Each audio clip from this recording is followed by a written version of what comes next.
No espero ni pido que nadie crea el extraño, aunque simple relato que voy a escribir. Estaría completamente loco si lo esperase, pues mis sentidos rechazan su evidencia. Pero no estoy loco, y sé perfectamente que esto no es un sueño. Mañana voy a morir y quiero de alguna forma aliviar mi alma. Mi intención inmediata consiste en poner de manifiesto, simple y llanamente y sin comentarios, una serie de episodios domésticos. Las consecuencias de estos episodios me han aterrorizado, me han torturado y por fin me han destruido, pero no voy a explicarlos. Si para mí han sido horribles, para otros resultarán menos espantosos que barroques. En el futuro, quizá aparezca alguien cuya inteligencia reduzca mis fantasmas a lugares más comunes. Una inteligencia más tranquila, más lógica y mucho menos excitable que la mía, capaz de ver a las circunstancias que voy a describir con miedo, una simple sucesión de causas y efectos naturales. Desde la infancia, sobresalí por docilidad y bondad de carácter. La ternura de corazón era tan grande que llegué a convertirme en objeto de burla para mis compañeros. Me gustaban, de forma singular, los animales, y mis padres me permitían tener una variedad muy amplia. Pasaba la mayor parte de mi tiempo con ellos y nunca me sentía tan feliz como cuando les daba de comer y los acariciaba. Este rasgo de mi carácter crecía conmigo, y cuando llegué a la madurez me proporcionó uno de los mayores placeres. Quienes han sentido alguna vez afecto por un perro fiel y sagaz, no necesitan que me moleste en explicarles la naturaleza o la intensidad de la satisfacción que se recibe. Hay algo en el generoso y abnegado amor de un animal que llega directamente al corazón del que con frecuencia ha probado la falsa amistad y frágil fidelidad del hombre. Me casé joven y tuve la alegría de que mi mujer compartiera mis preferencias. Cuando advirtió que me gustaban los animales domésticos, no perdía ocasión para proporcionarme los más agradables. Teníamos pájaros, peces de colores, un hermoso perro, conejos, un mono pequeño y un gato. Este último era un hermoso animal, bastante grande, completamente negro y de una sagacidad asombrosa. Cuando se refería a su inteligencia, mi mujer, que en el fondo era bastante supersticiosa, aludía con frecuencia a la antigua creencia popular de que todos los gatos negros eran brujas disfrazadas. No quiero decir que lo creyera en serio, y solo menciono el asunto porque acabo de recordarla. Pluto, pues así se llamaba el gato, era mi favorito y mi camarada. Solo yo le daba de comer y él en casa me seguía por todas partes. Incluso me resultaba difícil impedirle que siguiera mis pasos por la calle. Nuestra amistad duró varios años, en el transcurso de los cuales mi temperamento y mi carácter, por causa del demonio intemperancia, y me pongo rojo al confesarlo, se habían alterado radicalmente. Día a día me fui volviendo más irritable, malhumorado e indiferente hacia los sentimientos ajenos. Llegué incluso a usar palabras duras con mi mujer y terminé recurriendo a la violencia física. Por supuesto, mis favoritos sintieron también el cambio de mi carácter. No solo los descuidaba, sino que llegué a hacerles daño. Sin embargo, hacia Pluto sentía el suficiente respeto como para abstenerme de maltratarlo, cosa que hacía con los conejos, el mono y hasta el perro cuando, por casualidad o por afecto, se cruzaban en mi camino. Pero mi enfermedad empeoraba, pues ¿qué enfermedad se puede comparar con el alcohol? Y al fin incluso Pluto, que ya empezaba a ser viejo y por tanto irritable, empezó a sufrir las consecuencias de mi mal humor. Una noche en que volvía a casa completamente borracho, después de una de mis correrías por el centro de la ciudad, me pareció que el gato evitaba mi presencia. Lo agarré y, asustado por mi violencia, me mordió ligeramente en la mano. Al instante, se apoderó de mí una furia de diablos y ya no supe lo que hacía. Fue como si la raíz de mi alma se separaba de un golpe del cuerpo, y una maldad más que diabólica, alimentada por la ginebra, estremeció cada fibra de mi ser. Saqué del bolsillo del chaleco un cortaplumas, lo abrí mientras seguía sujetando al pobre animal por el pescuezo y deliberadamente le saqué un ojo. Me pongo más rojo que un tomate. Siento vergüenza. Tiemblo mientras escribo tan reprochable atrocidad. Cuando me volvió la razón con la mañana, cuando el sueño hubo disipado los vapores de la orgía nocturna, sentí que el horror se mezclaba con el remordimiento ante el crimen del que era culpable, pero solo era un sentimiento débil y equívoco, y no llegó a tocar mi alma. Otra vez me hundí en los excesos, y pronto ahogué en vino los recuerdos de lo sucedido. El gato, mientras tanto, mejoraba lentamente. La cuenca del ojo perdido presentaba un horrible aspecto, pero el animal parecía que ya no sufría. Se paseaba como de costumbre por la casa, aunque, como se puede imaginar, huía aterrorizado al verme.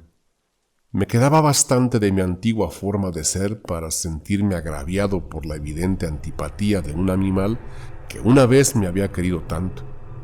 Pero ese sentimiento pronto se dio paso a la irritación, y entonces se presentó, para mi derrota final e irrevocable, el espíritu de la perversidad. La filosofía no tiene en cuenta este espíritu. Sin embargo, estoy tan seguro de que mi alma existe como de que la perversidad es uno de los impulsos primordiales del corazón humano, una de las facultades primarias indivisibles, uno de los sentimientos que dirigen el carácter del hombre. ¿Quién no se ha sorprendido a sí mismo 100 veces en los momentos en que cometía una acción estúpida o malvada por la simple razón de que no debía cometerla?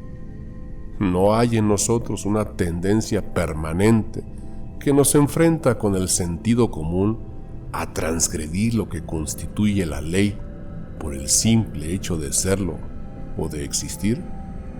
Este espíritu de perversidad se presentó, como he dicho, en mi caída final, y ese insondable anhelo que tenía el alma de vejarse a sí misma, de violentar su naturaleza, de hacer el mal por el mal mismo, me empujó a continuar y finalmente a consumar el suplicio que había infligido el inocente animal.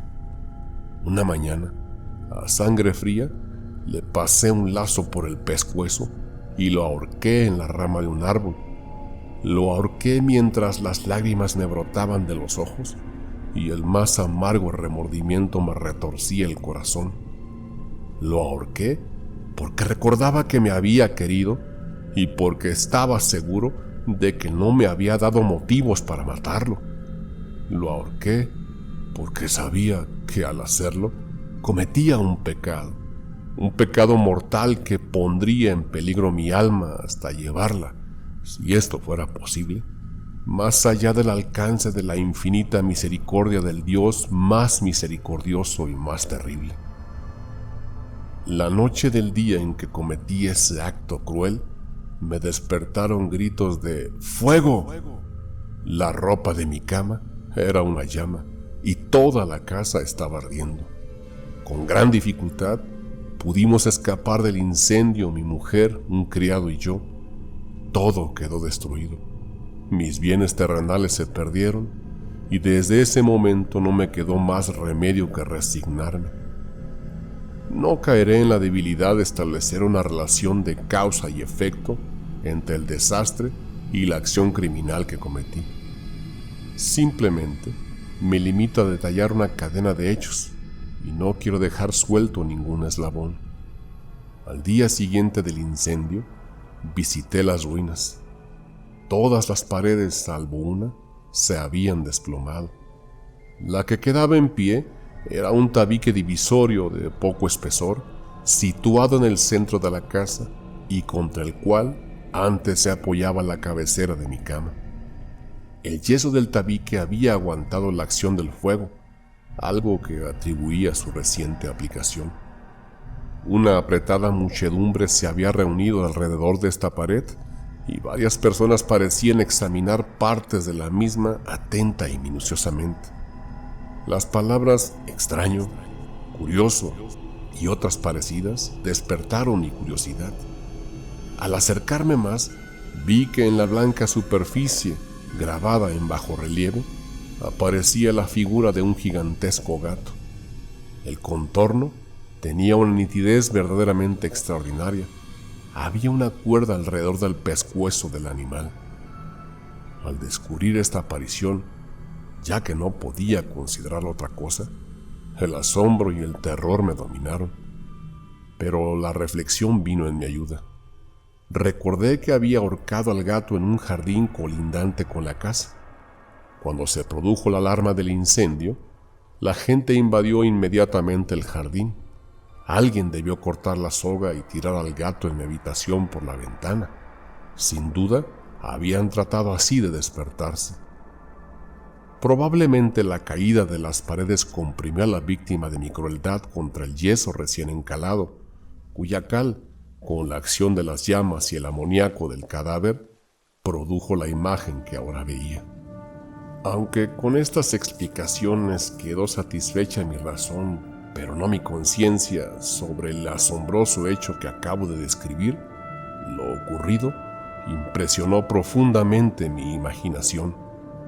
Durante meses no pude librarme del fantasma del gato, y en todo ese tiempo dominó mi espíritu un sentimiento informe que se parecía, sin serlo, al remordimiento. Llegué incluso a lamentar la pérdida del gato y a buscar en los sucios antros que habitualmente frecuentaba otro animal de la misma especie y de apariencia parecida que pudiera ocupar su lugar. Una noche, medio borracho, me encontraba en una taberna pestilente y me llamó la atención algo negro posado en uno de los grandes toneles de ginebra que constituían el principal mobiliario del lugar. Durante unos minutos había estado mirando fijamente ese tonel y me sorprendió no haber advertido antes la presencia de la mancha negra de encima. Me acerqué a él y lo toqué con la mano. Era un gato negro, un gato muy grande, tan grande como Pluto y exactamente igual a este, salvo en un detalle. Pluto no tenía ni un pelo blanco en el cuerpo, mientras este gato mostraba una mancha blanca, tan grande como indefinida, que le cubría casi todo el pecho. Al acariciarlo, se levantó enseguida, empezó a ronronear con fuerza, se restregó contra mi mano y pareció encantado de mis cuitas. Había encontrado al animal que estaba buscando. Inmediatamente propuse comprárselo al tabernero, pero me contestó que no era suyo y que no lo había visto nunca antes ni sabía nada del gato. Seguí acariciando el gato y cuando iba a irme a casa, el animal se mostró dispuesto a acompañarme. Le permití que lo hiciera, parándome una y otra vez para agacharme y acariciarlo. Cuando estuvo en casa, se acostumbró enseguida y pronto se convirtió en el gran favorito de mi mujer.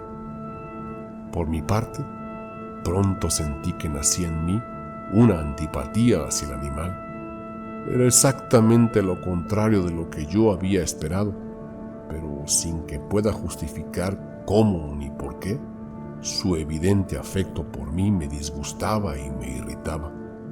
Lentamente, tales sentimientos de disgusto y molestia se transformaron en la amargura del odio. Procuraba no encontrarme con el animal. Un resto de vergüenza y el recuerdo de mi acto de crueldad me frenaban de maltratarlo.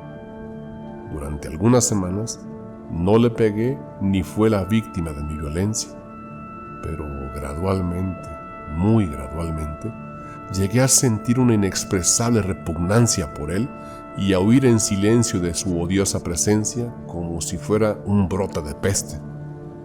Lo que probablemente contribuyó a aumentar mi odio hacia el animal fue descubrir a la mañana siguiente de haberlo traído a casa que aquel gato, al igual que Pluto, no tenía un ojo.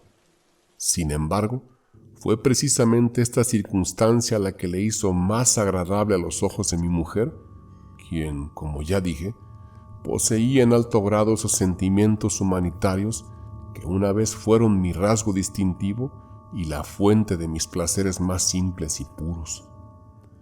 El cariño del gato hacia mí parecía aumentar en la misma proporción que mi aversión hacia él. Seguía mis pasos con una testarudez que me resultaría difícil hacer comprender al lector.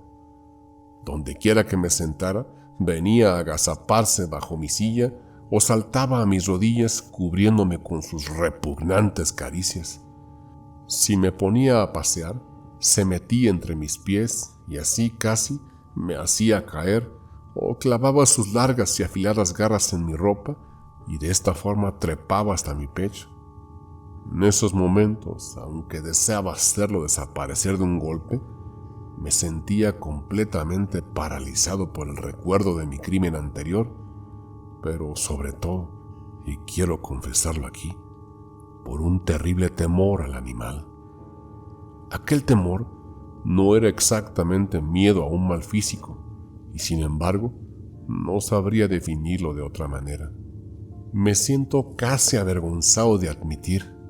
Sí, aún en esta celda de criminales, me siento casi avergonzado de admitir que el error que me causaba aquel animal, era alimentado por una de las más insensatas quimeras que fuera posible concebir.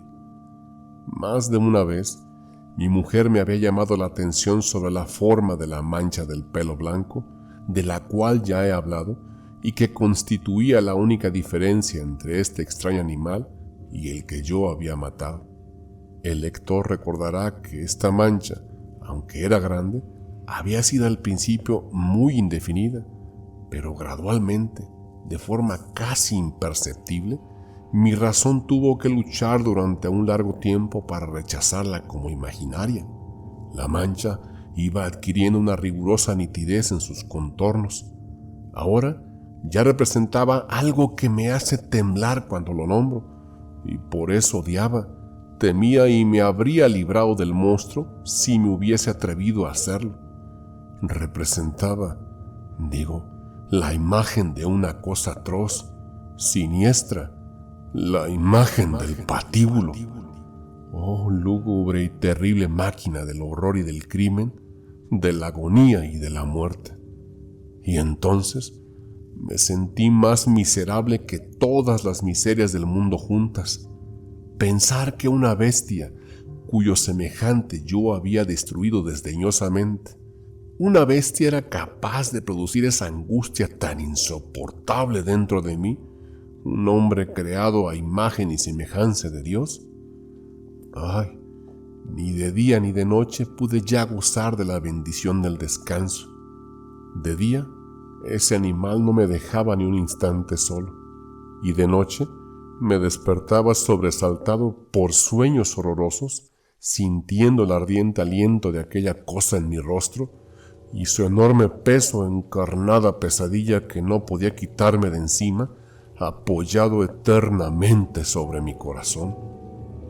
Bajo la opresión de estos tormentos, sucumbió todo lo poco que me quedaba de bueno. Solo los malos pensamientos disfrutaban de mi intimidad, los más retorcidos, los más perversos pensamientos. La tristeza habitual de mi mal humor terminó convirtiéndose en aborrecimiento de todo lo que estaba a mi alrededor y de toda la humanidad. Y mi mujer, que no se quejaba de nada, llegó a ser la más habitual y paciente víctima de las repentinas y frecuentes explosiones incontroladas de furia a las que me abandonaba. Un día, por una tarea doméstica, me acompañó al sótano de la vieja casa donde nuestra pobreza nos obligaba a vivir. El gato me siguió escaleras abajo y casi me hizo caer de cabeza, por lo que me desesperé casi hasta volverme loco. Alzando un hacha y olvidando en mi rabia los temores infantiles que hasta entonces habían detenido mi mano, lancé un golpe que hubiera causado la muerte instantánea del animal si lo hubiera alcanzado. Pero la mano de mi mujer detuvo el golpe. Su intervención me llenó de una rabia más que demoníaca. Me solté de su brazo y le hundí el hacha en la cabeza. Cayó muerta a mis pies sin un quejido. Consumado el horrible asesinato, me dediqué urgentemente y a sangre fría a la tarea de ocultar su cuerpo. Sabía que no podía sacarlo de la casa ni de día ni de noche sin correr el riesgo de que los vecinos me vieran. Se me ocurrieron varias ideas. Por un momento pensé descuartizar el cadáver y quemarlo a trozos. Después se me ocurrió cavar una tumba en el piso del sótano. Luego consideré si no convenía arrojarlo al pozo del patio o meterlo en una caja, como si fueran mercancías, y con los trámites normales llamar a un mozo de guarda para que lo retirase de la casa. Por fin di con lo que me pareció el mejor recurso. Decidí emparedar el cadáver en el sótano, tal como se cuenta que los monjes de la Edad Media emparedaban a sus víctimas. El sótano se prestaba bien para este propósito. Las paredes eran de un material poco resistente y estaban recién encaladas con una capa de yeso que la humedad del ambiente no había dejado endurecer. Además, en una de las paredes había un saliente, una falsa chimenea que se había rellenado de forma que se pareciera al resto del sótano. Sin ningún género de dudas se podía quitar fácilmente los ladrillos de esa parte, introducir el cadáver y tapar el agujero como antes, de forma que ninguna mirada pudiera descubrir nada sospechoso.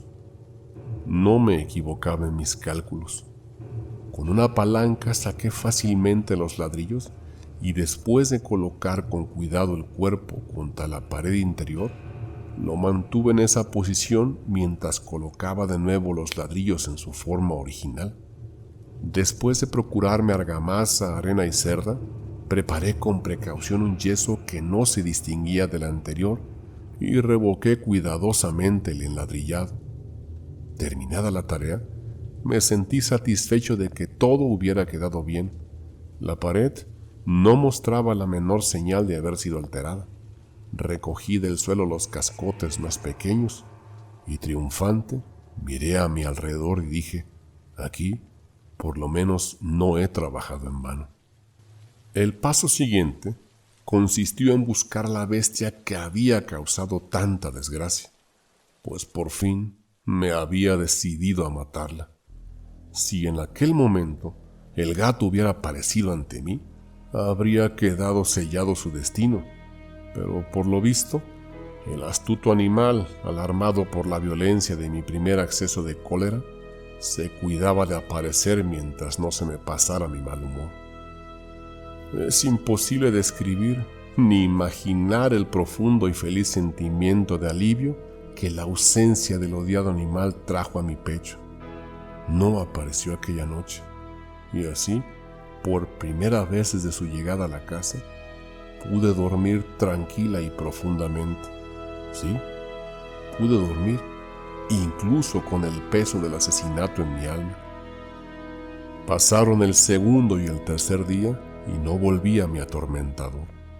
Una vez más respiré como un hombre libre. El monstruo aterrorizado había huido de casa para siempre.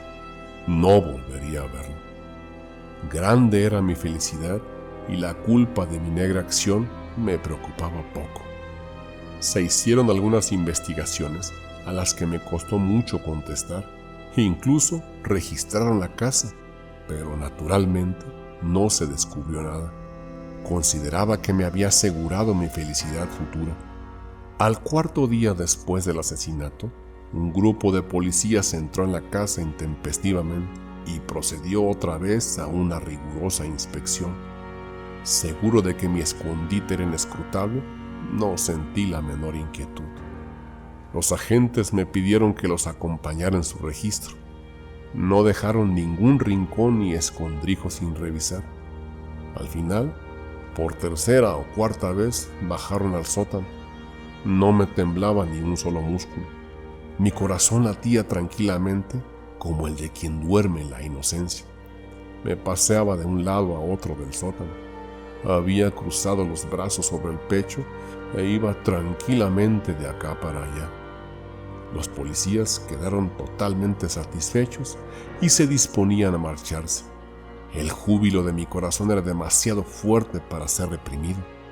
Ardía en deseos de decirles al menos una palabra como prueba de triunfo y de asegurar doblemente su certidumbre sobre mi inocencia. «Caballeros», dije por fin cuando el grupo subía la escalera, «me alegro de haber disipado sus sospechas. Les deseo felicidad y un poco más de cortesía. Por cierto, caballeros, esta casa está muy bien construida». En mi rabioso deseo de decir algo con naturalidad, no me daba cuenta de mis palabras. «Repito que es una casa excelentemente construida. Estas paredes, ya se van ustedes, caballeros. Estas paredes son de gran solidez». Y entonces, empujado por el frenesí de mis bravatas, golpeé fuertemente con el bastón que llevaba en la mano sobre la pared de ladrillo tras la cual estaba el cadáver de la esposa de mi amo. Que Dios me proteja y me libre de las garras del archidemonio. Apenas había cesado el eco de mis golpes y una voz me contestó desde dentro de la tumba. Un quejido ahogado y entrecortado al principio, como el sollozar de un niño, que luego creció rápidamente hasta convertirse en un largo, agudo y continuo grito, completamente anormal e inhumano. Un aullido, un alarido quejumbroso, mezcla de horror y de triunfo, como solo puede surgir en el infierno de la garganta de los condenados en su agonía y de los demonios gozosos en la condenación. Hablar de lo que pensé en ese momento es una locura. Presa de vértigo, fui tambaleándome hasta la pared de enfrente. Por un instante, el grupo de hombres de la escalera se quedó paralizado por el espantoso terror. Luego, una docena de robustos brazos atacó la pared, que cayó de un golpe. El cadáver, ya corrompido y cubierto de sangre coagulada, apareció de pie ante los ojos de los espectadores. Sobre su cabeza, con la roja boca abierta y el único ojo de fuego, estaba agazapada la horrible bestia cuya astucia me había llevado al asesinato y cuya voz delatora me entregaba ahora al verdugo. Había emparedado al monstruo en la tumba.